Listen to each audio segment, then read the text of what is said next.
What's up, Flannelverse? What's up, Endgamers? We are here to talk about the first game of Week 8.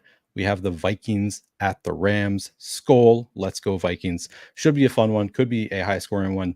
You never really know with these Thursday night football games. But I'm here with Adam, ShipMyMoney, Scherer. We're going to break down position by position, quarterbacks, running backs, receivers, tight ends, defenses, kickers, and you can ask questions throughout the last segment of the sidebar. Not applicable today. Apologies for the delay. It is my fault. I took a shower, lost track of time. Not Adam's fault. But we're here. We're here now. Adam, how you doing? Good. This is why I don't shower. It helps me be on time for things.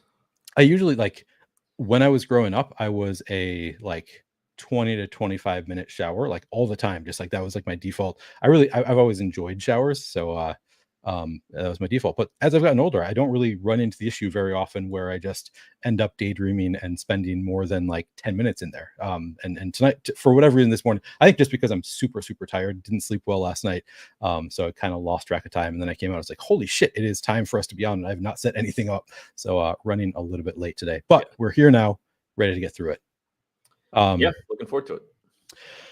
Adam, you brought my attention to this Taylor coin situation. So before we get into the position by position, I just need to figure out if I understand what happened here with this Taylor coin. So my understanding, because I read your thing, then I went back, I had to dig through days old tweets to figure out what was even happening. Somebody made a coin for Taylor Mathis on some crypto exchange, meme coin thing. And I don't know if this person knew her or didn't know her, but they gifted her 2% of the coin just as they came out with it. And it apparently skyrocketed briefly.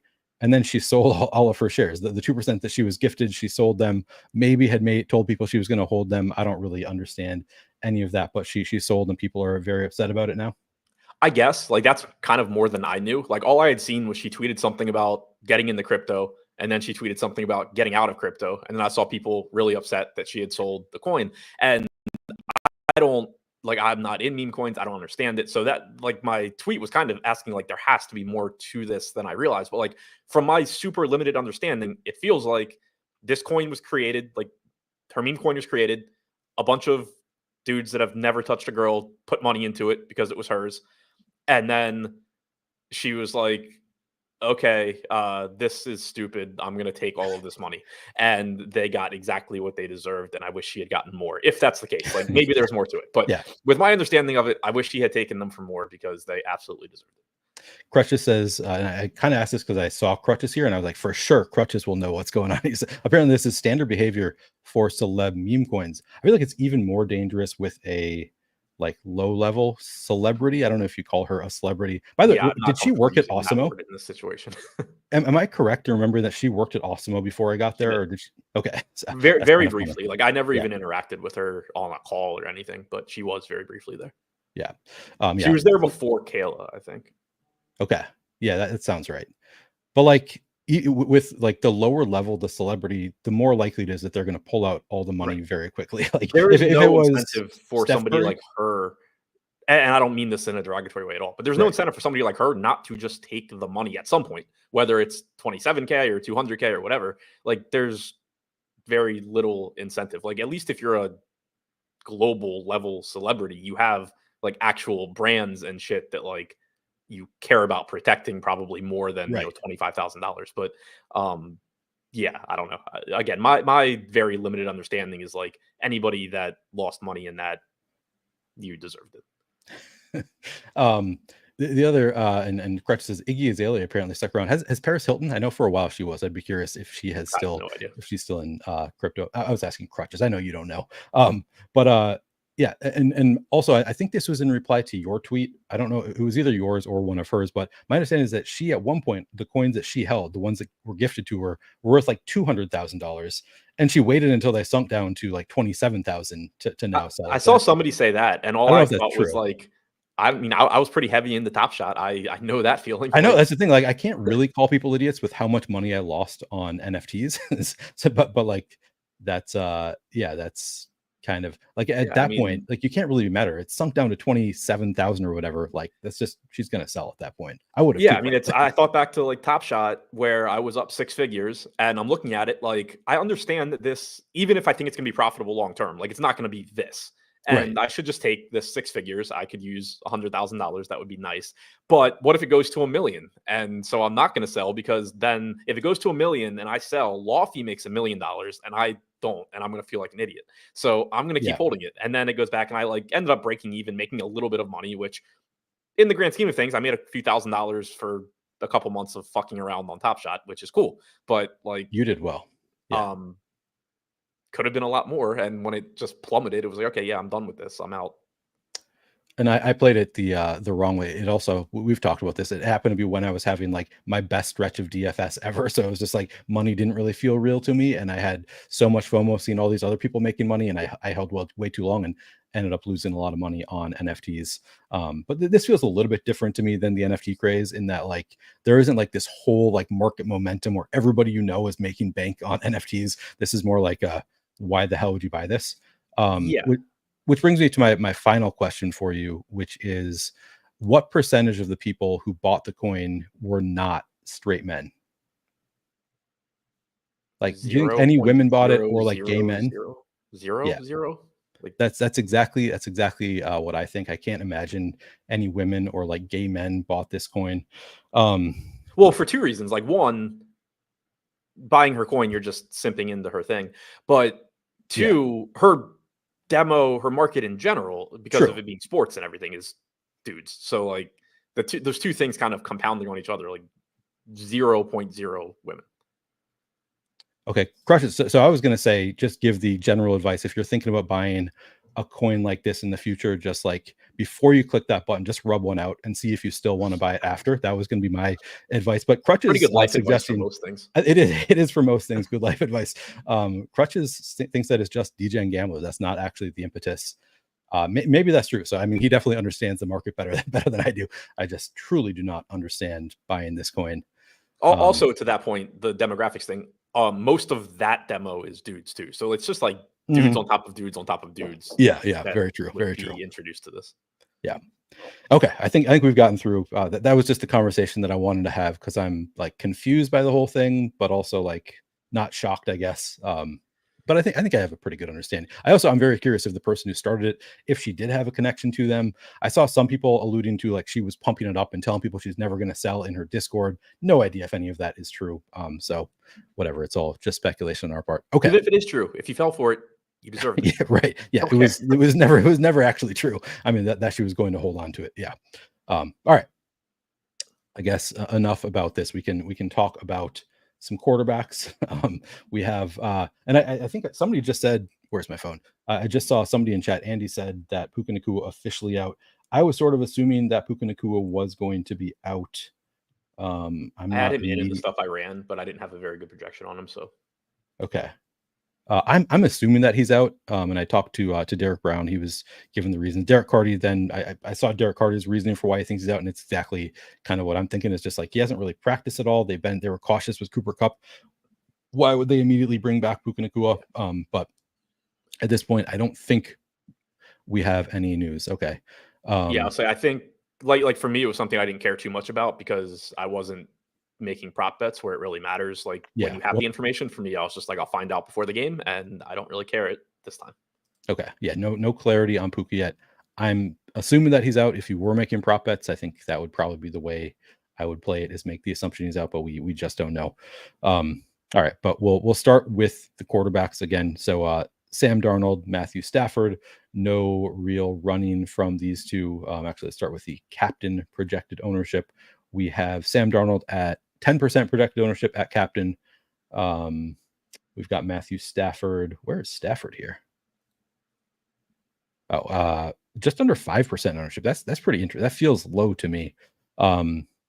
Where do you have the ownership at on both of these two at captain, and what's your level of interest? Yeah, so right now I just have Saber Sims basic ownership in there, but 7 to 8% on Stafford at captain, 17 on Darnold at captain, which that gap's kind of surprising. But then again, Darnold does project better, so it makes some sense. I do have them both going pretty overowned using that ownership number though, which isn't surprising in that, like you said, neither quarterback really offers much rushing upside. It's pretty tough for them to not tough, but like for them to be the optimal captain, they're going to need to throw multiple touchdowns to probably multiple different people.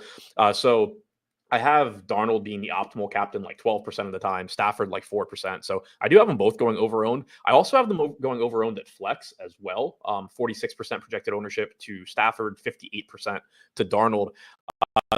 So I will say it's surprising in that usually quarterbacks just show up pretty well for me, even if they aren't runners. So that is just something that kind of stands out to me right now that, both of these quarterbacks, while I think they are two of the more likely plays to be optimal, I want to make that clear. It's not like they're horrible plays overall or anything. I do think they're both just going over owned across the board. Yeah. Wait, sorry, you said you have Stafford at like 8% in captain, so it's a little bit higher there. I would say like sub 5%. I'm pretty interested in Stafford. 4% to me is the efficient number. Yeah. Okay. That seems reasonable. Yeah, and probably over-owned across the board is kind of what I was thinking too. I went back and forth. I had to do my expert survey, and I had to like list who are my favorite plays or who am I gonna have the most of in the flex. And I thought probably the quarterbacks. I'm not going to play much of them at captain, but also I'm not sure if I will because we have such condensed. I mean, Aaron Jones, we have Kyron Williams, we have Cooper Kupp, Justin Jefferson, just really condensed offenses where it becomes tougher for the quarterbacks to be optimal. Yeah, Sam Darnold, 50% projected ownership in the flex here. Matthew Stafford, 34%. Sorry, what did you say you have Stafford at in the flex? Because that seems fair. 46. Okay, yeah. So you have them higher owned. Yeah. I have his flex optimal percentage at 41%. So yeah, like if the ownership ends up coming in lower, like I said, I haven't blended anything yet. I just have the Saverson basic in there. So yeah, 41% to me is like the efficient ownership on Stafford, 53% for Darnold. So again, to clarify, I think that Darnold is actually the most likely player. He has the highest optimal percentage of any player at flex, and Stafford is second. So in terms of just probability of being in the winning lineup, they're the two best plays on the slate. But relative to the current projected ownership, I think they're going over owned. Yeah, makes sense. XX asks, how do I get that optimizer? The one that is on the screen is Roto Grinders Lineup HQ. If you want to get a discount on this optimizer, you can get $10 off whatever package you want at Roto Grinders. The link is in the description of this video. So thank you for that reminder. You can see it on the bottom of the screen. Links are, if at least on the Flannelverse, you can find links to all of our stuff in the description of this video. Adam, I've actually never checked to see what you put in your descriptions. I copy and paste yours, but I cut out your promo codes. Oh, dick. All right. So you can go to Flannelverse and you'll be able to find all of my promo codes and also links to Endgame Syndicate YouTube channel, Adam's Substack. All of that is there as well. So I should say the biggest, the promo code, the most important one. Well, I mean, they're all great. They're all great promo codes. But the best offer I have at the moment is 50% off any fantasy points product using promo code Flannelverse. So that would be the one that I would recommend. Of course, subscribing to both of our YouTube channels, also a big thing. We're both trying to grow our channels. So those are ways you can support us. Adam, how about you? What are you doing for people these days? As little as I can. No, gonna be doing NBA shows probably starting next week. Just still trying to get caught up on all of my DFS stuff, and I don't want to add in the hour of talking about basketball yet. But probably gonna start doing that next week, similar to the MLB tournament shows. That'll be on the Endgame Syndicate YouTube channel. At Endgame, obviously, we have the four of us: Utica, Brick75, Nerdy Tenor, myself. Putting out videos. Yuta and I put a video out last week, I think, talking about just publicly available stuff that we use for NBA to inform our decision making, ways that we use them that we think not everybody does, that are helpful. So we have a video out on that. We have videos out on a ton of other DFS, higher intermediate and higher level strategy stuff. So that's over there. I'm not doing anything NBA wise on my own content wise, just don't have the time. Not really a sport that's conducive to doing that. NFL stuff though, I do have my Dub Club as well. All of that data and information is included at Endgame, but if for whatever reason the Endgame sub doesn't make sense for you, you can just sign up for my Dub Club, get access to the data that I'm using, my notes on every game every Sunday morning, that kind of stuff. Nice. Jeffrey asks, where can we find Utica? Well, he does stuff at Endgame Syndicate. I think that's where you'll find the vast majority of his content. The only place you will find him. Yeah. At Endgame Syndicate. So sign up there. They do some stuff behind the paywall. Some of it is in front of the paywall as well if you want to just get a taste of all of their thoughts at Endgame Syndicate. But sign up. Also, speaking of that, 2 p.m. today, if you're into Underdog Battle Royale, Brick and Nerdy are using Nerdy Tenor's Battle Royale sim, going through that with Davis Maddock and looking at some of those drafts. Nice. Yeah. So make sure you are subscribed to the Endgame Syndicate YouTube channel if you are not already. All right. Enough promo. Do we have anything else? So neither of these are rushing quarterbacks. So the standard rules apply. I always want either of these quarterbacks to be stacked up. If I have them in the captain spot, I want to have multiple pass catchers. Do you have anything else to say about quarterbacks? No, I just was looking. So like when Darnold's captain, Justin Jefferson's optimal flex 55% of the time, Aaron Jones 53, Addison 36. Those are the top three guys there, which is not surprising at all. For Matthew Stafford, Parkinson actually at the top at 44%, Darnold 44%, Kupp at 43, Kyron at 40, Demarcus Robinson 36, Puka 35, obviously Tutu 34. Obviously that all subject to change based on Puka's health. Yep. Yeah, exactly. We'll find out later about Puka's health. I'm assuming he's out, but we don't really know at this point. Okay. Let's move on and talk about the running backs. So we have Aaron Jones and Kyren Williams. Pretty clear there's a huge tier break after those two top running backs. As I alluded to earlier, both just have awesome usage. I think both are in top 10 in the NFL in terms of share of their team's expected fantasy points. Just have elite roles on their team. Aaron Jones, only 9,600. Kyren Williams, 11,200. So pretty vast difference in their prices. Aaron Jones projected for 37.5% ownership. Kyren Williams projected for 38%, just a little bit more ownership in the flex. In the captain, we have, this is Roto-Grinders, has Kyren Williams at 11% ownership and Aaron Jones at 9.5% ownership. To me, two of the better plays on the slate, I would think. That price tag on Aaron Jones stands out. How much do you get into of these running backs? Yeah, I have them going a bit over-owned right now too, which again, like maybe the ownership projections right now are just higher than they're going to end up being. But I'm really surprised at how I kind of don't like the best plays on the slate. But, you know, again, as a reminder, that somebody being over-owned doesn't mean they're a bad play. It just means that they're over-owned. You still are going to be wanting to use these guys because they're also the most likely to be optimal. It's just that you'll probably want to pay a little bit more attention to your lineup construction, your ownership, all of that. But Aaron Jones showing up optimal in the flex 39% of the time for me. Optimal at captain 16%. Second highest optimal captain percentage. It's just that right now he's projected for 23% captain ownership. But I do think the captain ownership is just wrong too that I'm using because Justin Jefferson I have going way under-owned, and then basically everybody else that's relevant is over-owned. So it's probably just too low on Jefferson, and then as a result, too high on somebody like Aaron Jones. So overall, he does look like a good captain. 16% chance of being optimal, 39% chance of being optimal in the flex. Pretty similar with Kyren. 16% projected captain ownership right now. Probably just come down a little bit when Jefferson's increases. Not sure what Roto-Grinders has him at. I would guess it comes in closer to the 10% range. Have him with an 11% chance of being the optimal captain, 32% optimal flex. So looks like two of the better plays on the board, which shouldn't really be surprising to anybody. Yeah, and I they so using Roto-Grinders ownership, I'm like, these look really good to me. Particularly Aaron Jones, 9.5% to me feels under-owned. Yeah, I think it's like somewhere in the middle. So yeah, this is why I think averaging ownership projections is a pretty good practice. But 23% at SaberSim, 9% at Roto-Grinders would come out to like 16%. The optimal percentage or the efficient percentage for me is 16%. So it works out pretty well. Yeah. So kind of depends on who you're using for ownership projections. If it comes in this low owned, we'll love it. Obviously, ownership projections update throughout the day. So we'll have a better sense tonight of what the actual ownership is going to be after all the sites update their projections, et cetera, et cetera. But as of now, if it's 9.5% for Aaron Jones, I would love that. 11% Kyren Williams feels okay. He's a lot more expensive. Doesn't catch as many passes, so I don't love it quite as much. But yeah, the Aaron Jones number I would love. Just refreshed ETR to 11% captain ownership for Kyren, 13% for Jones. So kind of in that range we're talking about. Okay. And that seems more reasonable to me. Yeah. Also 21 for Jefferson, which is much better than SaberSim's 7. Yeah, that's 21%. That's a high number on Roto-Grinders has Jefferson. Wait, where do they have him at captain? 21%. So yeah, about the same. I have his optimal at 22. Okay. Yeah, that feels he's super expensive, but also just so involved in the best receiver in the NFL. So what are you gonna do? Seems okay.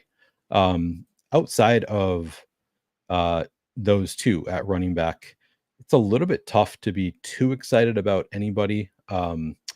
to me just because the usage has not been there. But I'm still interested because the like backup running back, it's kind of the same thing as with best ball. It's like even when they don't have standalone value, they clearly have awesome contingent value. There's both just a blowout. You're probably going to see the backup running back come in, take over, but also just obviously an injury. If there's an early injury to either Aaron Jones or Kyren Williams, their backup running back suddenly becomes the best play on the slate. So ways for them to get there even without much usage.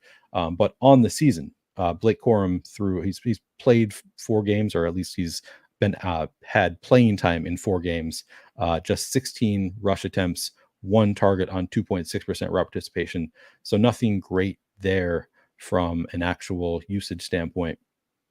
And then let's see, Ty Chandler, CJ Ham. I don't really think there's much there. Ty Chandler, 44. I mean, it's not terrible. 44 rushing attempts on the year, 6 targets on 24.5% route participation. So he has maybe the most standalone value of any of these running backs. Let's see, just looking at last week, Ty Chandler, 6 total snaps, though, 2 carries, just not great usage. I don't know. How do you feel about these backup running backs?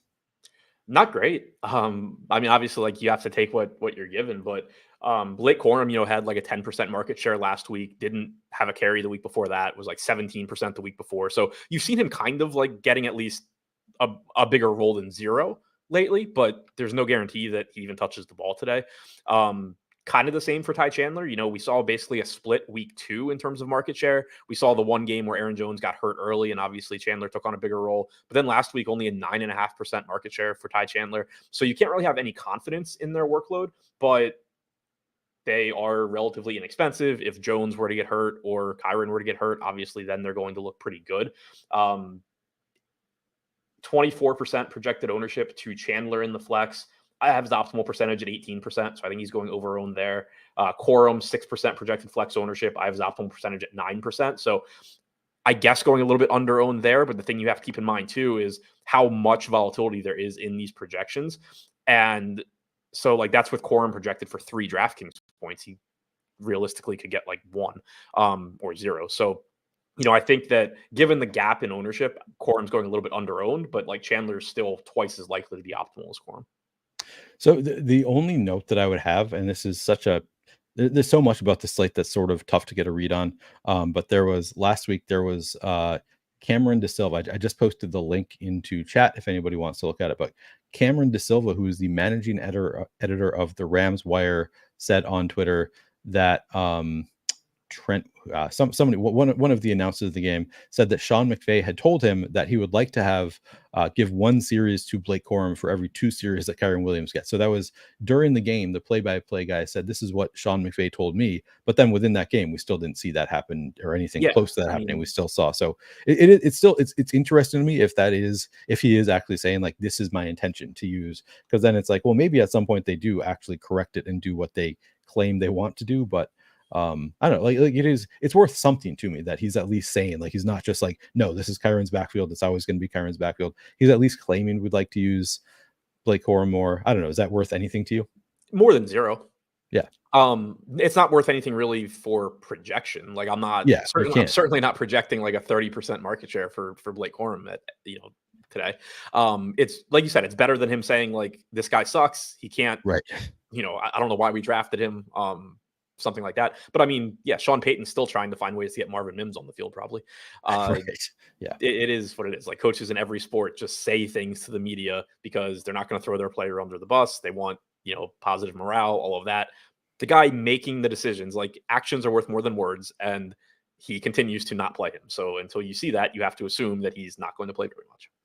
Yeah, it's one of those things like I obviously would not consider it at all on a main slate. I wouldn't be like, okay, I'm going to play Blake Corum because they're going to give him a third of the carries. But you wouldn't even say like I'm going to downgrade Kyren.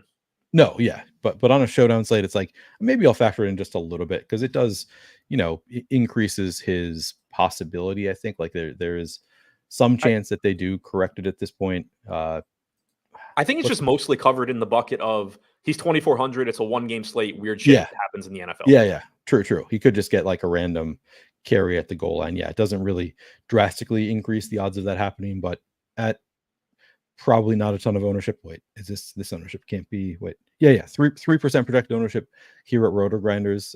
Where are you projecting Quorum's ownership? 6% flex. Okay, I mean, obviously 3% you like a lot better than 6%, but still low enough that within the like randomness of NFL games, I think it's a solid number to me. I think I have some interest there.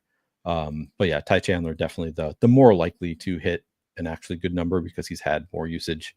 Yeah, interesting plays, not like awesome plays. I don't think I'm going to CJ Ham or I mean Ronnie Rivers. Like he's actually had, I think, more usage than Quorum has so far. Last week. Wait, I'm in the wrong tab here. Ronnie Rivers hasn't had a carry since week 4. Oh yeah, zero snaps last week. Okay, never mind. Yeah, he early on he was taking some of those from Quorum, but yeah, probably not going to Ronnie Rivers. Anybody else? Week 1, week 3, week 4, Quorum did not get a carry. Rivers got at least 1 carry. Week 2, Quorum got carries. Rivers didn't. Week 5, Quorum did. Rivers didn't. Week 7, Quorum did. Rivers didn't. And I do want to go back. I said that Quorum had 11% last week and then didn't have any the week before. The week 4 was a bye, so nobody had any. Okay. So the last 2 games, Quorum has at least been involved. 18% market share week 5, 11% week 7. Yep. The boy from Cali asks, do you consider using props when building lineups? I don't. Do you use props at all when building lineups? Not any more than they're probably factored in some way into some of the projection sources, but I actually don't think it's a very good way of doing projections because it's an inefficient market. It actually, this is a whole other tangent. But I've never really understood why sites use props to form their projections. I think you use them as like guideposts to say like, am I completely wrong? Am I missing something here? This is a market that like every site is pushing content for on how easy it is to beat, and you can make money betting against the lines. Why are we using the lines to create projections? Right. If they're not any good and they're easy to beat. Yeah, that's a good point. I guess I still have not watched Brick's video on how projections are made, but like you kind of are alluding to, I think that it's probably different places. I can think of different ways if I were trying to make projections, a few different ways that I might try to do them. So yeah, I'm not sure to what extent they are in the projections, but yeah, not part of my process because I assume that if they should be in projections, any good projection source will be using them as a guidepost. So not something that I do. XX, I'm sorry, I've never actually used. Go ahead. Let's say, I mean, it's obviously not the case now, but let's say this were like 2016. You don't know how to build your own projections. There's no good publicly available projections out there. Right. Figuring out the implied rushing yards for somebody based on props is going to be better than not, than doing nothing. Yeah. You can build projection models or have other people build projection models using actual data and beat those prop markets. So you should be using those projection models, not the props themselves. Yeah. Yep. Exactly. Well said. I don't even think that's true, Crutches. Crutches said at lock, they're probably very good, but early props are bad. At least speaking for like strikeouts, for baseball strikeouts, I stopped even paying attention to CLV because it was so not correlated with my results betting against them. Like just losing constantly when I got in early and the line moved a ton, beating closing lines a lot when I was betting late in the day. Like I just don't care. I don't think they ever really get sharp. Yeah. And the reason is like there's a systemic reason for it. People that are the people that are the best at betting are severely limited on betting into markets like props. So they're not being informed by, it's not like game lines where they're being informed by people that can get down a lot of money. The people that actually can make like that are informed and are knowledgeable are not getting a lot of money down on these. So they're being moved by either just a lot of people that are, relatively casual, like even including myself, bettors, or the people that can really get money down, like that are actively bad at betting. Right. Yeah, that is a good point. The other thing I want to respond to, XXS. So apparently just signed up at Rotogrinders, wants to know when running the sim labs, what's the best way to sort the lineups? I have never actually used sim labs. I just use lineup HQ. I'm just more comfortable with an optimizer at this point. I probably should learn how to use sims. It's another product that I know a lot of people at Rotogrinders use, but I Expected ROI would probably be, I'm guessing that's one way to sort it, and that would probably be the way I would. That'd probably be the first place I go, but I don't know actually what the options are because I've never actually used their sims, the sim labs. Okay. Anything else on running backs? To me, it's just Aaron Jones, Kyron Williams obviously look like strong plays in a vacuum. Ty Chandler, Blake Corum, you can play, I think, as contingent value plays. Also, good point. Somebody in chat brought up Cam Akers did just join the Vikings. I believe it was just last week that Cam Akers signed with the Vikings, which could affect Ty Chandler's role. Like maybe he takes on that RB2 role. I don't have any great read there on whether he will take over for Ty Chandler, but I think they honestly are kind of similar plays in that one of them, like they're both mostly just contingent value, not a ton of standalone value. Ty Chandler, you can see here, projected better. I assume it's the same everywhere. Ty Chandler is going to be projected a little bit. Yeah, Ty Chandler projected for 6.6 here. Cam Akers, let's see, 0. So yeah. So I guess maybe not. Maybe it's not as much of a concern as I'm making it out to be. I guess I'm slightly concerned if Cam Akers is active that they would use him, but I think it was partially just because Aaron Jones was dealing with an injury at the time. So maybe they were thinking just as extra insurance. I don't know. Do you have any read on the Cam Akers situation? To me, it's another piece that could just like go in a way that we're not expecting and screw things up. If like you're playing Ty Chandler, it is. For Ty Chandler, it's kind of like we were saying with like Corum, where what Sean McVay said is better than 0, but like not really. It's I view it in like the opposite direction for Chandler. Like he would be a little bit better if Cam Akers were just not active, but the assumption, at least for me, and I think most people, is still that Akers is firmly behind him and probably not going to factor in. But it is just like another small variable that could go wrong. Tim asked, you guys have any luck in NBA DFS yet? I was so ready to NBA DFS in general. Yes, we've both had luck yet. Yeah. This season, no. I was so ready last night to send out a screenshot of making $5 on the slate. I was profiting almost the entire night until overtime of the final game. I ended up losing $5 on the slate. So no luck yet. You have any luck yet? No, I had a profitable first day, lost most of it back yesterday. Nothing exciting. The Brandon Clark thing. I don't know if you played Brandon Clark, but I thought the minutes volatility was like he could play more than he's being projected for around the industry. I did not think that this guy I've never heard of was going to take Brandon Clark's backup role. Did you play any Brandon Clark? I don't know how much I had. I think I was below the field at least. But I did expect him to play the non-Zach Edey minutes. Like I just assumed Zach Edey plus Brandon Clark equals 48. So if you had told me that Edey fouls out in like 12 minutes, I would have assumed that like you have to have Brandon Clark. I know. I did not know that Jay Huff was That's right, on Memphis, much less getting playing time. Like he used to be on the Wizards and was like an April garbage time guy for like a month. I didn't realize that he was still going to be a thing.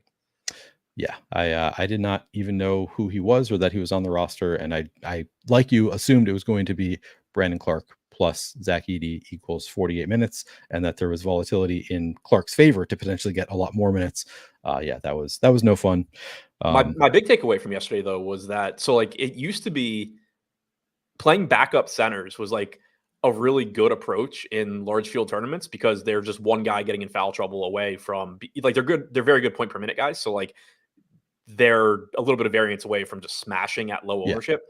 If the field's just going to play the quote unquote best backup centers at 30+% ownership this year, it's going to be a really fun season, I think.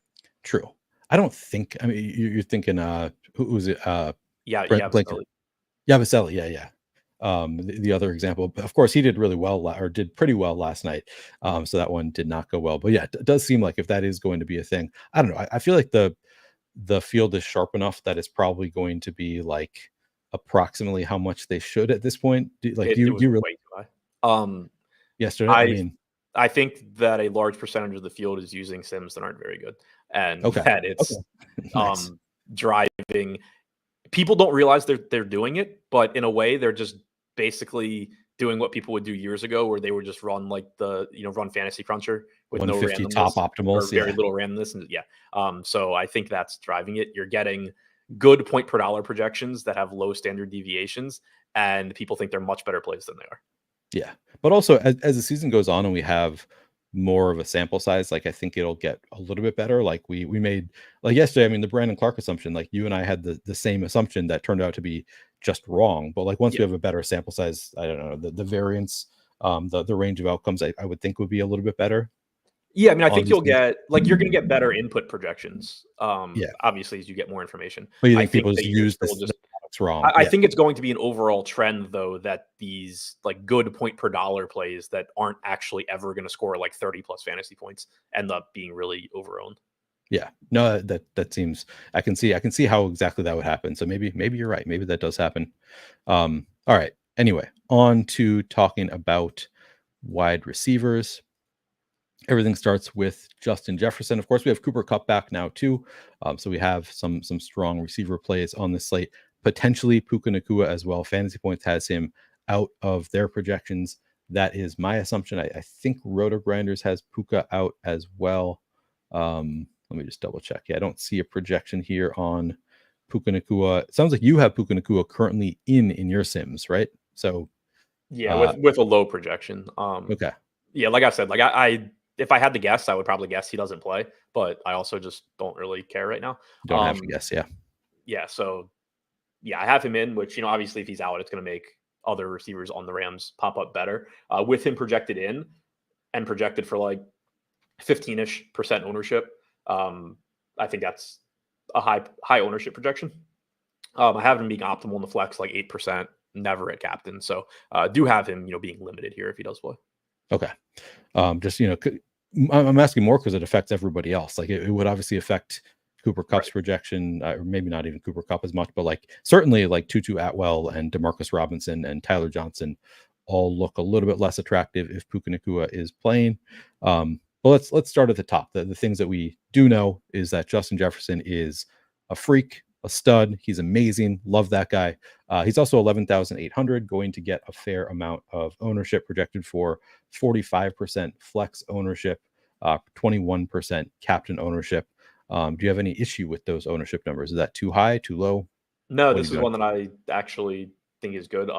So 22% chance of being optimal at captain for Jefferson, only 30% at flex. And I think that again just speaks to how good of a captain play he is. So I actually think he's going over-owned at flex, under-owned at captain. Maybe those numbers even out because right now I only have like a 15-ish% captain projection. But like I said, SaberSim is like crazy low on him right now, and that'll come up. So probably as the captain ownership projection comes up, the flex will come down and it'll end up being more efficient.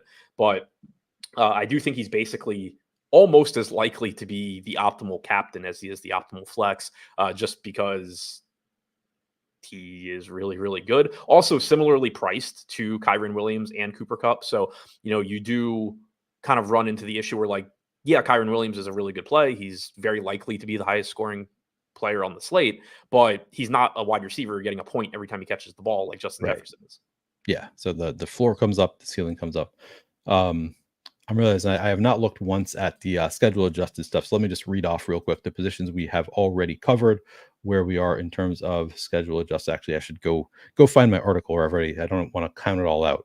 So let me, for quarterbacks, the Vikings defense has allowed the 12th fewest schedule adjusted fantasy points per game to quarterbacks. So a slightly below average matchup for Matthew Stafford from that perspective.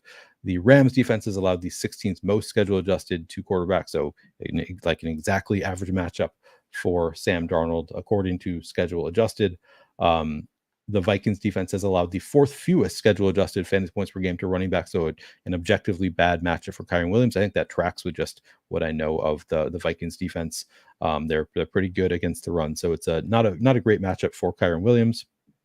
Rams defense has allowed the 9th most schedule adjusted fantasy points per game to running back. So on top of the salary for Aaron Jones being, a lot lower than Kyren Williams, also a much better matchup.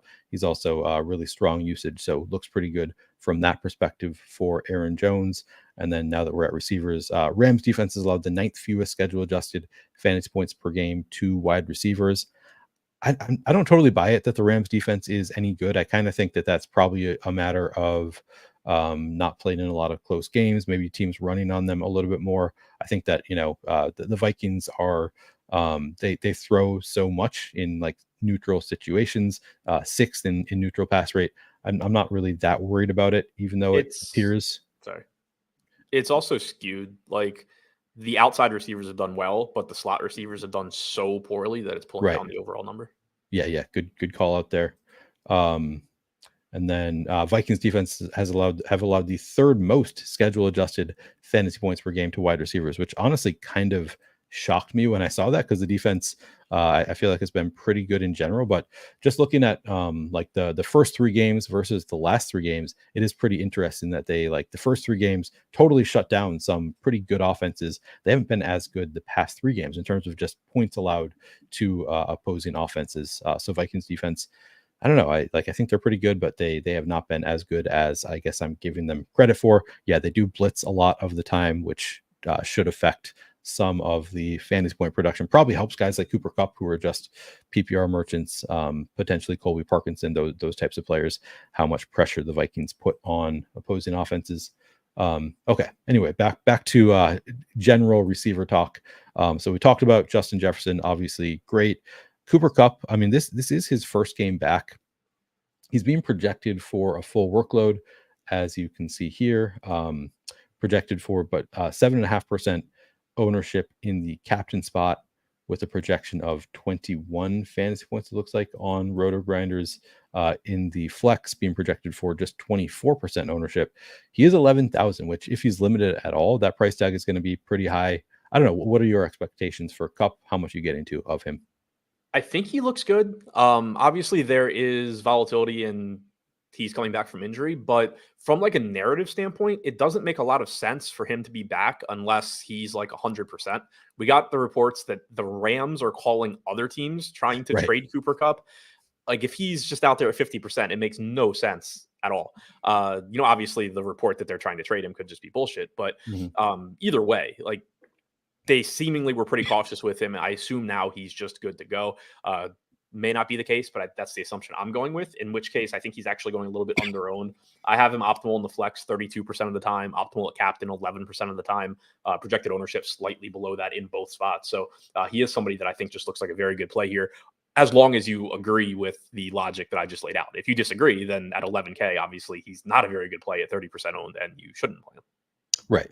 But like, fairly low ownership, like, I think it's worth making the bet, just given like his usage. I think he has even better like expected fantasy points per game than Justin Jefferson, because he just is like, they pepper him with targets when he is active. So even in limited capacity, like even if he's only 70% route participation, they're still just going to target him a million times when he's out there. So seems like a pretty strong play. Right. And that's a really good point too, is even if he is quote unquote limited, the way that you limit somebody varies. Like if he's just not out there on the bulk of running plays, who cares? Right.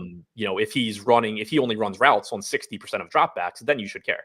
But the difference between snap count and route participation is big, and teams, can limit you via snap count instead of route participation. Yeah.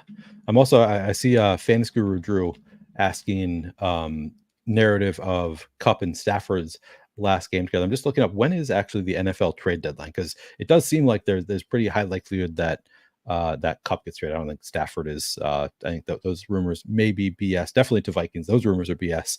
Maybe he gets traded. Jack Settleman broke it. Yeah, Jack Settleman just making stuff up. I'm pretty sure. Yeah, that was some crazy stuff to throw out there.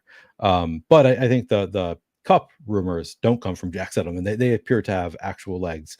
So I think that there is, a reasonable possibility that he does get traded. When is the NFL trade deadline? I'm just looking this up, because if it is next week, maybe they don't play again together. What date is the NFL? November 5th. Tuesday, apparently. November 5th. So they have at least one more. They have at least one more game before the deadline. I don't know. There's a possibility, but no narrative based. I think the narrative is that if it's their last game together, then that would mean that they are actively trying to trade him. And if he's injured, he wouldn't be on the field. Yeah. What's up, Mike? Good to see you here. I've never seen that before. Mike's face is in his coffee there. That's cool. Who made that for you? I bet he made it. He's a graphic designer. Okay. Yeah. So not really playing into the narrative, but just a good play in general. I think it becomes pretty murky after Cooper Kupp for the Rams. Looking at last week, we had just, I'm going to sort by just last week. We had 3 different players. Oh, this is, wait, oh, that's the opponent. Okay, good. 3 different players. Tyler Johnson, 91.7% route participation. Demarcus Robinson, 91.7% route participation. Tutu Atwell, 91.7% route participation. Atwell had 9 targets in the game. Tyler Johnson had 6, 3 of them on like the final couple drives, just all late. And Yep. I know you were upset about that. Very well aware. Yeah. So they were using him late. Demarcus Robinson, only 3 targets, but he's also like, he was the wide receiver 3 when everybody was healthy. He has never really given up his route participation. So my thinking is, shitty routes. Yeah, he just, like, I mean, well, they like him like as a blocker, from a getting the ball thrown to you standpoint. Yeah, he's just not being targeted a ton. So I kind of think if Puka Nacua did come back and everybody's healthy, I kind of think Demarcus Robinson's still the wide receiver 3 there, but I don't feel that confident in that. Other people seem to think that no, it's Tutu Atwell now. He had 9 targets last game, but like I don't think anybody gets that many targets if Puka Nacua and Cooper Kupp are back. But it's a pretty murky situation with Demarcus Robinson kind of being the wide receiver 3 from the start. Never really lost his route participation. We have these other guys kind of coming on a little bit more in recent weeks. Sounds like we see it the same way, where if everybody's healthy, like Demarcus Robinson, I feel like from a route participation standpoint is the safest, but also just does not get a ton of targets, or is not that useful as a fantasy asset so far this year, at least. Tyler Johnson, I mean, 6 targets last week. Tutu Atwell, 9 targets last week. I don't really know what to do with this group exactly.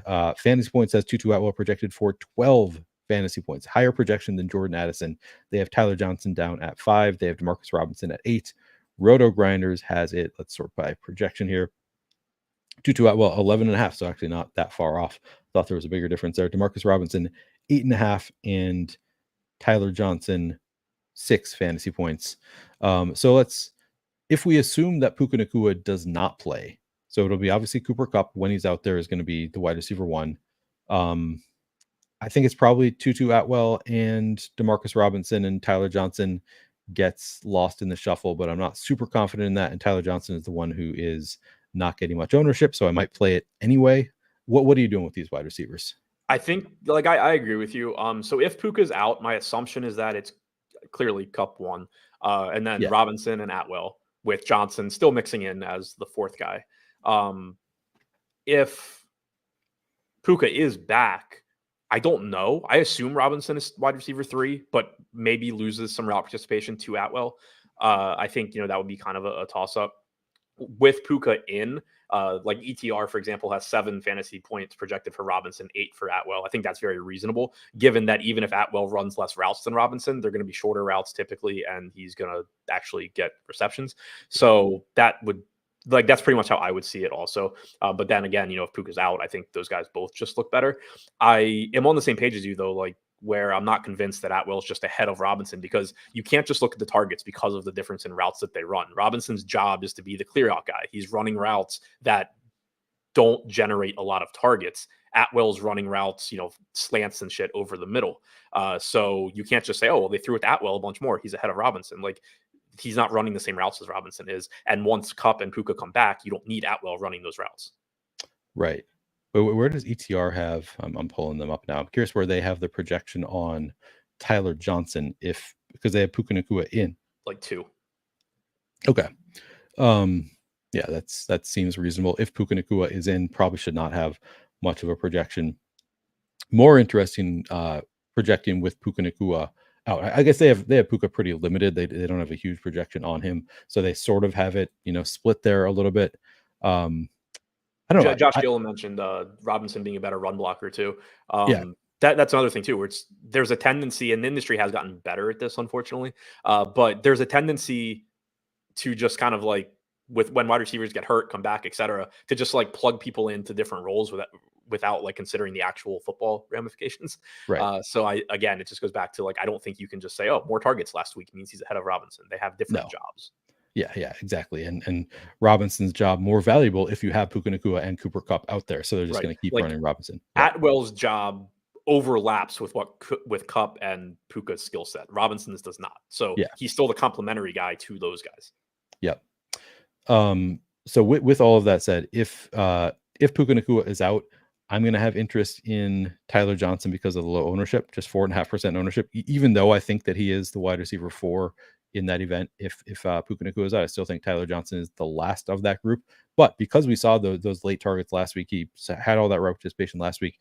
I don't know. The floor is very, very low, but also maybe he retains some role. I don't know. At low ownership, I think he's one of the better low owned, like sub 5% guys, just because we don't have any great, like that many great super contrarian plays. Are you with me? Do you have any interest in Tyler Johnson? I kind of go back and forth because of the pecking order that I'm assuming that everybody else is assuming that he is last on the pecking order, but I still think he probably has some role. I don't know. What are you Yeah, I doing mean, with it's Tyler tough right Johnson? now because it's all ownership dependent, and obviously Yeah. that is Puka dependent. Like if Puka's in, no, I'm not really interested in Tyler Johnson at 3,200. If Puka's out and you get a situation where most of the ownership is going to Kupp, Atwell, and Robinson, then yeah, I'm interested in Tyler Johnson because he's still probably going to be involved enough where he could just catch, he can pay off 3,200 at low ownership. If the industry ends up, if Puka's out and the industry ends up projecting like, I don't know, just hypothetically, like a 3-way timeshare between Johnson, Puka, and Right. Robinson, which would drive up Johnson's ownership, then I'm not really interested because I Yeah. think that Atwell and Robinson are ahead of him and they should project better. So it really just kind of all depends on how ownership ends up playing out if Puka's out. Yeah, I see it the exact same way. Yeah, I think I finally realized today that RotoGrinders just does not update their ownership until the day of. Because last night it was like, oh, they're all projecting for 30% ownership. Then Tyler Johnson's going to be a clear fade if he's getting the exact same amount of ownership as the other two receivers there. But yeah, you're spot on. Like, comes down to if he ends up sub 5% owned, then I'm going to have a lot of interest. If he is highly owned, then I'm just going to full fade it.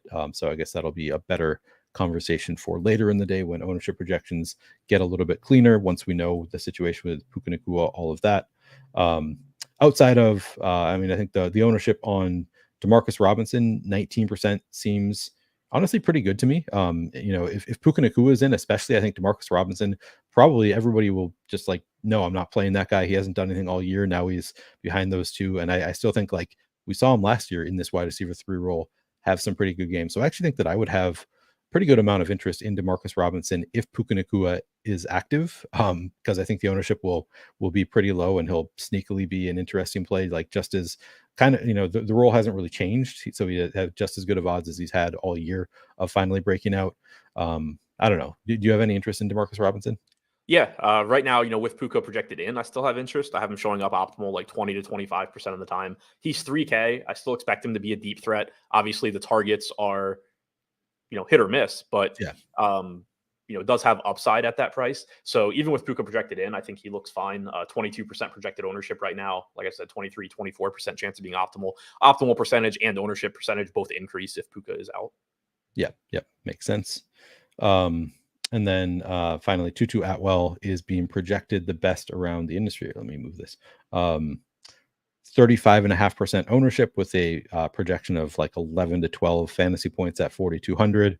I don't know. To me, this feels like sort of a fade if he is going to get this high of ownership.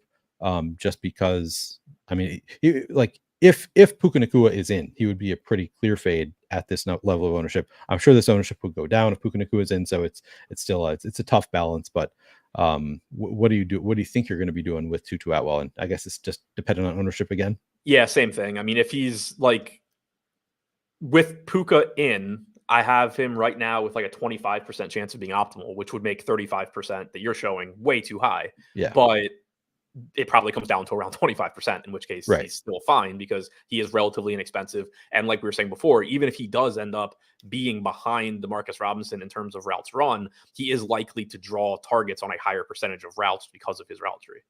Yep. Very true. Very true. All right. I think we've talked about all of the Rams receivers enough. I mean, if Puka Nacua is in, is he playable to you? I mean, yes, sort of at flex. I don't have him showing up at captain at all at 10-6. And Yeah. with like 14-15% projected ownership at flex, I think he'd still be over owned. He shows up optimal at flex for me like 8% of the time right now. Like the case for him would just be that, one, obviously he could just be healthier than people realize and not be limited, in which case you would, if you knew he wasn't limited somehow, and he's getting like 15% ownership, you would just jam him. That's most likely not the case, but Yeah, playable, sure. Certainly, I think not a priority by any stretch. Yeah. Ben, apparently Puka Nacua only, I assume you're talking about Puka Nacua, only 5,000 on FanDuel. I mean, that would be obviously crazy. pretty interesting. Yeah. That also like could lead to him being significantly overowned, because I think there is a real chance. So even the report today from Tom Pelissero was like, there's optimism that Puka Nacua could be active tonight. And then he said like he could at least be active, which is like, to me, well, that sort of implies that he might be active and just not play, which is exactly what they did with Jordan Whittington last week. Yeah. I was about to say, we are 1 week removed from Jordan Whittington. Yeah.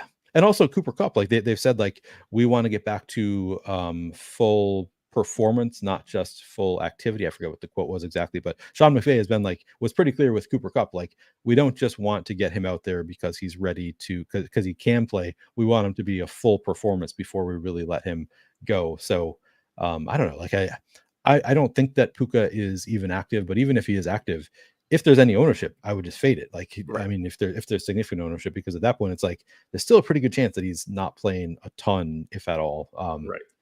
Yeah. So I don't know. It's a tricky situation. Hopefully, we'll hear some more rumblings throughout the day, and I'll have a better feel for it by the time I do my show tonight. But definitely a tricky situation with the Rams receivers. Vikings, again, a little bit more straightforward. We have Justin Jefferson is the clear alpha.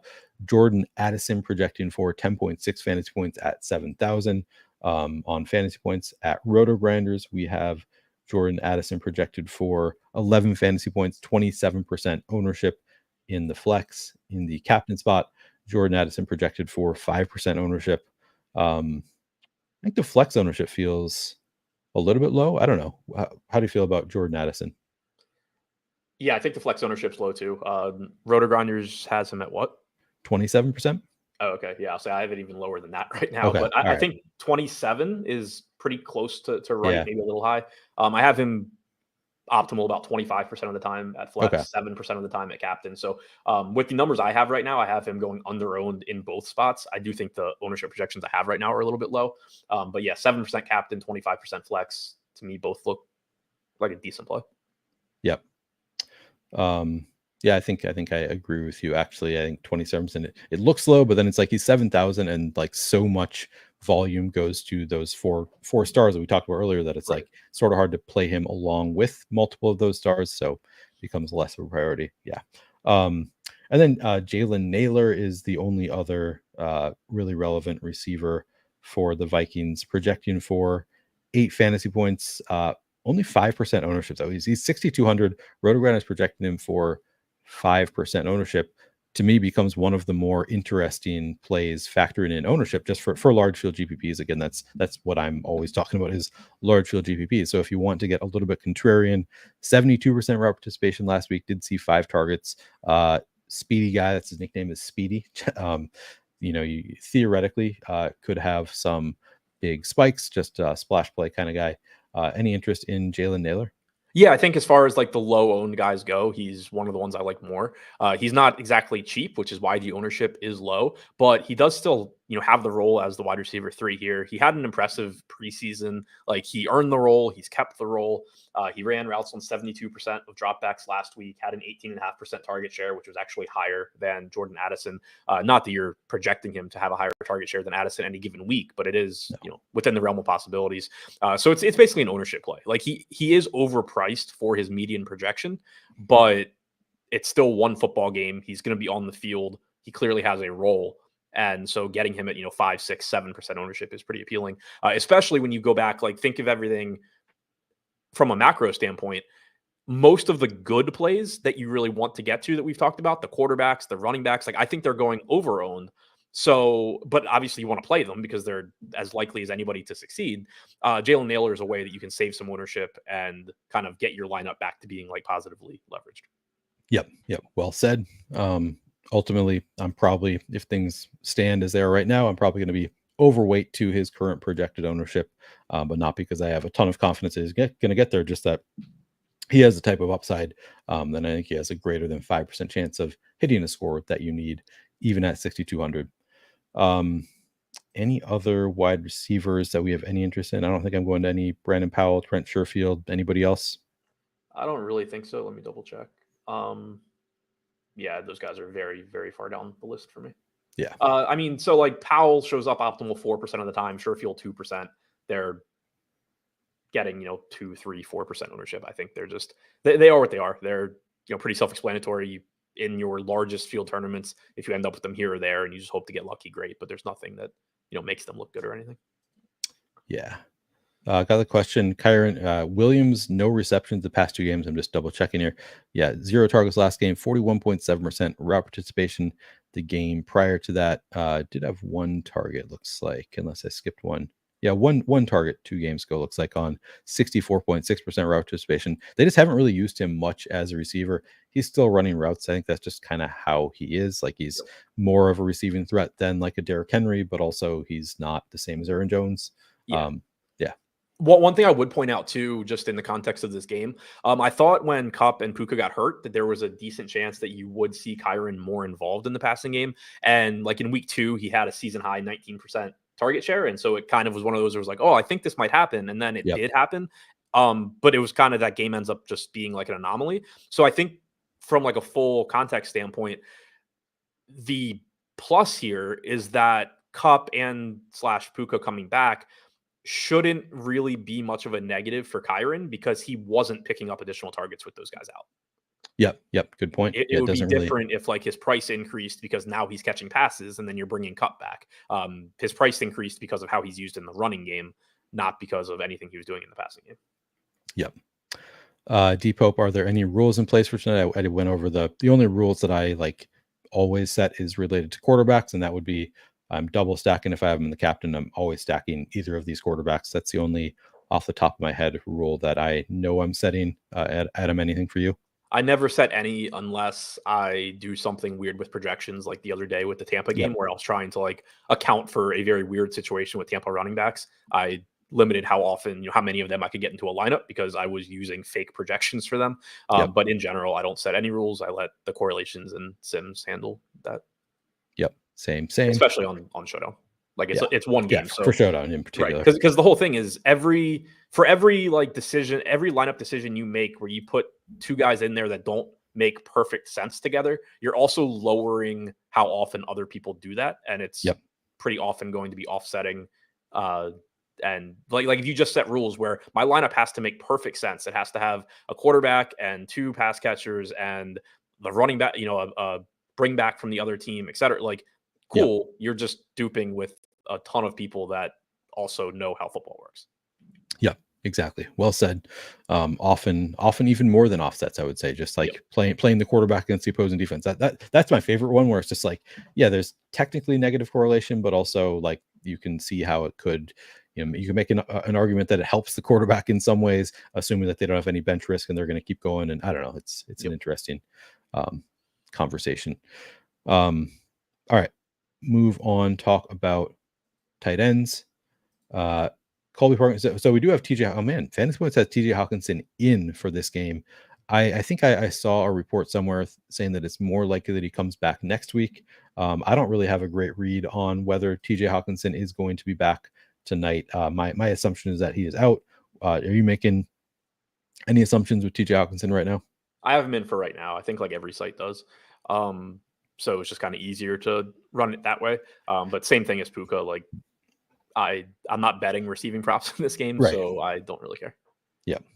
Well, let's start with the easy one. Colby Parkinson has been set pretty strong usage here. He's 4,400, 7.3 fantasy point projection. Projected for, let's see, 39% ownership in the flex by Roto Grinders. I don't know if he's going to get much captain ownership. Actually, 6.5% captain ownership also. So he's getting projected for a ton of ownership. It sounds like you have him projected for less. So I have him projected for less, and then I have his optimal percentage even lower than his lower ownership projection. Yeah. Okay, good. So we're on the same page. That I have concerns about Colby Parkinson. If he's going to get any like real ownership, I would like him as a contrarian play. Right. But he's currently being projected for a ton of ownership. Looking at, last week's game in particular, I searched multiple places to see, like, was there an injury I missed or something? Because I don't understand 45.8% route participation last week for Colby Parkinson, just 2 targets. It's possible I missed something with an injury, but that was not promising. After he had been kind of on an upswing, We can just bring up Parkinson's game log here.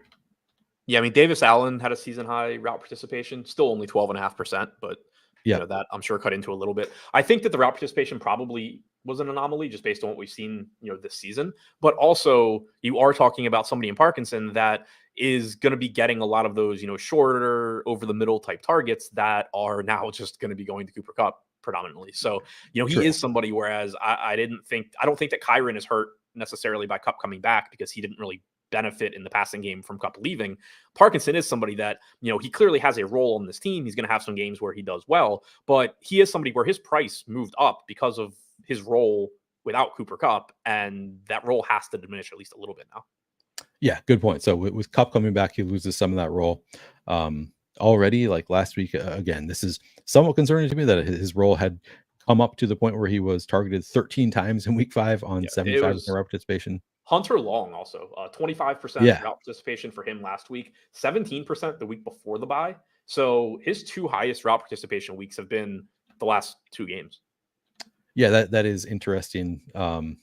So some concerns there with Colby Parkinson. Of course, he's, you know, he's also like 6'7" or something like that, an end zone target, pretty clearly a really strong blocker. So he has things going for him where he's going to, I think, retain the tight end 1 role. I don't think he's done anything to lose that role, but a little bit concerning that you see 25% route participation for Hunter Long. You see Davis Allen 12.5%. Like, it just all of these tight ends. It sounds like kind of too many cooks in the kitchen at this point. Whereas it used to be Colby Parkinson's tight end room mostly to himself. It kind of makes me want to play Hunter Long, but I don't think I'll actually get there. It's one of those, like, I'm just looking at it now at $600. Like, man, I'm gonna be really pissed when he like catches a touchdown and has 40 yards or something. Yeah, what is it? So 1 target last, so 3 targets over the past 2 games, which is, you know, not nothing. It's worth something at least. Was he first read? I actually haven't looked at this. No end zone targets. I might have skipped past it. First read. He had one first read target in each of those games. So that is sort of interesting. I don't know much about Hunter Long. I have not thought about playing him. I think he's just the standard backup tight end, like score touchdown. yeah. There's nothing more to it. But so it comes down to is anybody going to be playing him? Probably not would be my assumption, but let me look. 1% projected ownership. I kind of like that. I think I'd probably, you know, shoot for 3%. Like 3% optimal is what I have right now. But like, that's also what I have for Davis Allen, CJ Ham, Ronnie Rivers, like, you know, all these guys that are sub 1K basically. Yeah. So yeah, I think that's, I mean, Colby Parkinson to me looks a little bit overowned as of right now. I guess we'll see if that ownership actually holds. If he's going to be 40-some% owned, it would be a very clear, like, I'm going to be way underweight that. If he ends up being like, that would actually be an argument for Long too, where like you're actually directly negatively correlating with a really popular player. Like, if you're just underweight on Parkinson anyway, you could kind of make the case that, like, in your portfolio, Hunter Long is more valuable than he would be in the average set of lineups where, like, let's say you're just playing the same as the field on Colby Parkinson. Yeah, very, very good point. Another point in favor of Hunter Long if you want to go there. Again, not going to be any priority for either of us, but some bonus points there. It's interesting. Like I said, I doubt that I play him much, if at all. But it is worth noting, like, normally when you're talking about the sub 1K guys on a slate that are low owned, it's impossible to even find any sort of like, oh, he's trending in a good way, because usually if he's trending in a good way, he's actually going to be kind of popular. But here it's just like this random dude that happens to have run more routes than all season in the last 2 weeks. Still didn't run a lot of them. 25% is the season high. So it's not like he's going to be on anybody's radar, but there is at least some sort of positive you can point to, other than maybe I'll get really lucky. We saw it actually with Darnell Washington last week. Did not get a ton of ownership, even with, he had some positive trends of, like, he's like the past 3 games, a little bit more usage, and then he was used a ton in that game. So maybe we see that happen with Hunter Long, where he ends up like, okay, a little bit of positive trend, and then bam, this game he gets targeted, you know, 5 times. Unlikely, very, very unlikely, but within the realm of possibility, I guess. Vikings tight end situation, obviously a lot murkier because we don't know if TJ Hawkinson is going to play. It looks like Roto Grinders has him out right now. And sounds like you have him in using ETR, SaberSim, etc. So Roto Grinders has. So I guess first of all, if TJ Hawkinson plays, I don't even know what his price tag is. It's 5,200 on as a flex. That seems kind of interesting. I don't know. Would you? What kind of ownership are you seeing on TJ Hawkinson? Like between 10 and 15%, which is also where he's showing up as far as optimal percentage. Okay. So no real stand there for you on TJ Hawkinson. You just kind of try to match the field if he plays. Yeah, just kind of a guy at 5,200. Like it's cheap enough where he doesn't need to be. It's a nice price because he doesn't need to be full strength. He doesn't need to have his full rollback because if you had TJ Hawkinson at full strength in his normal role, he just wouldn't be 5,200 or he would be like 70% owned. So, you are getting a discount there. Whereas like Puka at 10.6, it's like, all right, well, I need some miracle where Puka is just 100% and that was kept under wraps, which can happen, but pretty unlikely. Hawkinson is just priced to come back and, kind of ease his way in. Eddie Mush says Hawkinson hasn't played with Darnold yet. Can't imagine they would be in sync, but like they practice together. It's not like they haven't like played at all together. They just haven't played in game together. So I wouldn't be that concerned. Do you not play like wide receivers week 1? Yeah, I mean, yeah. So not a huge concern there for me. If TJ Hawkinson is out, Johnny Munt. So RotoGrunners has Hawkinson out and still has Johnny Munt projected for just 10% ownership. That might be reflecting that other sites have Hawkinson in, so then they have him Munt projected really low. So maybe this is not real. I would have a lot of interest in Johnny Munt at 10% ownership. I think that's going to be a thing to keep your eye on. What do you think about Johnny Munt if TJ Hawkinson is out? Yeah, I agree with that. If he's out, only 2,800, ran basically twice as many routes as Josh Oliver last week. 18.5% target share, was tied with Naylor for second highest behind Justin Jefferson. Again, not that you're predicting that going forward because they were both ahead of Jordan Addison, who's just going to maintain a higher target share in general. But at only 2,800, if Hawkinson is out, again, pay attention to the ownership because you could certainly get the situation where like Munt becomes really popular and Josh Oliver doesn't, and you can just save $1,000 on Josh Oliver and hope to run good. But based on the usage we've seen, Munt would look like a good value at 2,800. Yep. Agreed. And yeah, I got it pulled up here. 18.5% target share last week. Like you said, 58% route participation. All of that very positive for Johnny Munt. I guess we can look at schedule adjusted for tight ends. And I will go back to my notes to see the exact numbers here. Vikings defense has allowed the 11th most schedule adjusted fantasy points per game tight end. So just a pretty middling matchup for the Vikings defense. Rams defense has allowed the 13th most. So again, both middling to slightly positive matchups for tight ends. Nothing that's really going to change anything that I'm doing. 16 targets on the year for Johnny Munt on 62.8% route participation. So last week was actually kind of an outlier in a positive way for Johnny Munt, but at 2,800, I think it's strong enough play. Not like a slam dunk. Anything else on tight ends? No. Okay. And then finally, defenses, kickers. Let's just take a look at the ownership here. I think it's probably going to be 17.5% going to Rams defense at 3,800. I kind of like that just because it's a home game for the Rams. I think that kind of maybe helps a little bit for the defense. So 17.5% ownership at 3,800 feels pretty good to me. Vikings defense. Wait, where are we? Project for just 13% ownership at 4,800. Stafford doesn't really turn the ball over that much. I don't think either of these quarterbacks is particularly turnover prone. They're both kind of middling in terms of the number of times they've been sacked. But these ownership numbers are kind of nice. 13% on the Vikings looks pretty strong to me. And then we have the kickers. Will Reichert at 25.5%, Josh Carty 28.5%. I don't know what that kind of seems high to me on the kickers. What do you think? The only thing that stands out ownership wise, so Reichert, Carty, and the Vikings defense, I have pretty much in line with the field. Carty, optimal percentage like 17, 18% of the time. Reichert, 22%. Vikings 14 to 15%. I do think the Rams, at least with the ownership I have in right now, are going a little bit under owned at only 3,800. 13% projected ownership. It showed up as optimal like 18, 19% of the time for me. I think that just has to do with, at least for me, because I have Puka projected in and Hawkinson projected in, it takes away some of the value. Like if Hawkinson's out, the Rams defense becomes a weaker play because Johnny Munt becomes a better play at 2,800. If Puka's out, the Rams defense becomes a weaker play because Demarcus Robinson and Tutu and Tyler Johnson become better plays. So it's all relative, but with Puka and Hawkinson projected in, I do actually think the Rams at 3,800 are a pretty decent way to save money. Like they're $200 more than Ty Chandler, who, we talked about, certainly don't love. Similar chances of being optimal, but at like half the ownership. So as weird as it is, since they're not totally related, I think that the Rams defense is actually, like, how interested I am in them is going to be influenced by the statuses of Hawkinson and Puka, just because it impacts the other like sub 4K value on the slate so heavily. Yeah, that's a really, really good point.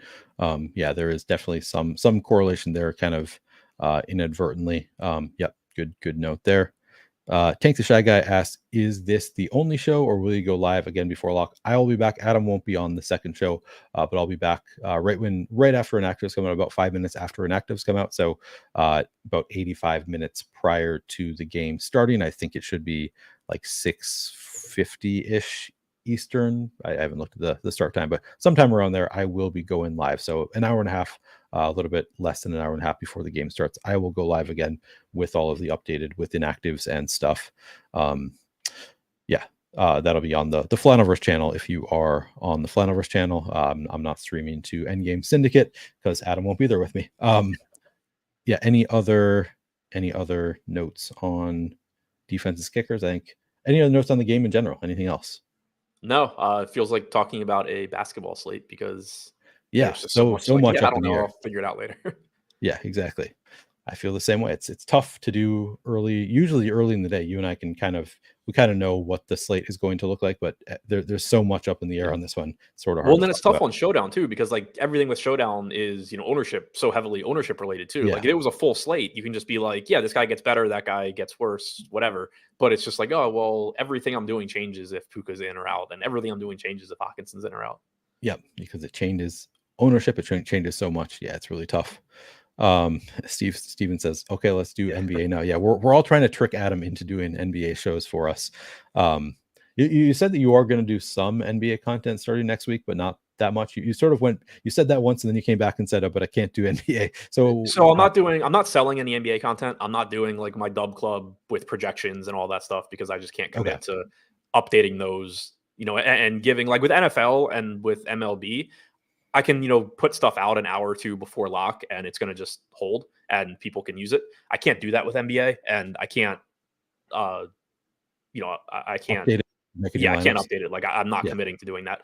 So I'm not selling anything. I will be doing, just like for baseball, I was doing my tournament show at like 5 p.m. just looking at what I'd be playing if the slate started right then. Obviously for NBA, even more so than baseball, that will all change between then and lock anyway because of news. But just talking through the process, talking through games through that lens, I am going to do that. I enjoyed that show. I think people did too. I just haven't started doing it yet because I'm still kind of just like, my NBA process is always takes me longer at the very beginning of the season because I'm still trying to like get everything fine tuned. So I'm not at a position this week where I'm trying to spend an hour on YouTube, at like 4 or 5 p.m. But I will at either 4 or 5 be doing that starting soon. But that will be the only NBA content that I'm planning on doing this year. Yeah, better than nothing. And I will say Adam's NBA content back when he was at our old site, I would seek it out. I made sure to watch it every day because Adam has a good feel for rotations and then how things might change based on who's in or out. So make sure you are signed up for the Endgame Syndicate YouTube channel. Those will be, I assume, free shows, Adam? Yeah. Free shows on the Endgame Syndicate YouTube channel. Highly recommend Adam's NBA breakdowns. All right. And anything else that you have coming up? Anything else you want to tell people about? No, I'll have my NFL show. Or is there a London game this week? I don't think so. Okay, if there's not a London game, I'll probably do my NFL show Sunday morning. I haven't done that the last couple of weeks because it's really hard to play Showdown and do that and prep for everything else. I'll have NFL game by game notes, data, all that for my Dub Club subs and Endgame people over the weekend as well. But other than that, no, I'll be back, I guess, with you on Monday. Sounds good. And like you said, Endgame Syndicate at 2:00 you have, or is it? Yes, I think they scheduled it for like 2:05, 2:00, somewhere in there. Nerdy and Brick and Davis talking underdog battle royales. Okay. Yeah. So go check that out on the Endgame Syndicate channel as well if you're interested in those. I will be back tonight, 85 to 90 minutes, probably 85 minutes prior to lock. I will be going live once again, doing a breakdown with some more information than we have right now for the Thursday night football game. Thank you guys for watching. Make sure you are subscribed to both of our channels. Like the video, comment. All of that is very, very helpful, and we appreciate you very much. Thanks, guys, and we'll catch you later.